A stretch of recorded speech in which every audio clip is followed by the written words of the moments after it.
Sir ఇంకో question, chamber elections జరుగుతున్నాయి, 28న polling ఉంది. ఫస్ట్ నామినేషన్ మీరు వేశారు, గీతా నుంచి ఇంకా కాంపౌండ్ నుంచి ఇంకా కొంతమంది వేశారు. బట్ ఏంటంటే లాస్ట్ రిజల్ట్స్ అదే ఫైనల్ లిస్ట్ వచ్చినప్పుడు మీ పేరు విత్డ్రా చేసుకున్నారు. అంటే ఎగ్జిబిషన్లో కానీ డిస్ట్రిబ్యూషన్లో కానీ ప్రొడక్షన్ 3 ఫీల్డ్స్లోనే చాలా యాక్టివ్గా ఎక్స్పీరియన్స్డ్ పర్సన్ మీరు. అంటే మీలాంటి వాళ్ళు ఉంటే కదా ఛాంబర్లో, పైగా చాలా క్రూషియల్ ఇయర్, మనం నెక్స్ట్ 1 ఇయర్ ఇండస్ట్రీకి చాలా క్రూషియల్ అనుకుంటున్నాం. అండ్ ఛాంబర్ బిల్డింగ్కి సంబంధించిన ఏదో గొడవలు కూడా ఏదో నడుస్తున్నాయి. ఇలాంటి టైంలో ఇలా 3 ఫీల్డ్స్లోనే ఎక్స్పీరియన్స్డ్ ఉంది మీలాంటి వాళ్ళు ఉండాలి కదా.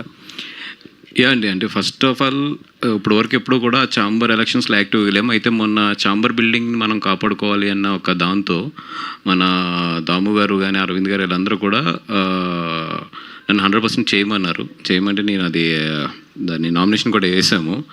But later what I thought was, అంటే ఇప్పుడు ప్రీవియస్ ఎలక్షన్స్ ఎక్స్పీరియన్సెస్ కానీ ఇవన్నీ చూసినప్పుడు నాకు అనిపించింది ఏంటంటే మోర్ దెన్, అంటే ఇప్పుడు మన మనసులో ఉన్నది లేదంటే మనకున్న ఎక్స్పీరియన్స్ అన్నిటికన్నా కూడా ఎలక్షన్స్లో ఎక్కువ ఏంటంటే రాజకీయమే పనిచేస్తుంది.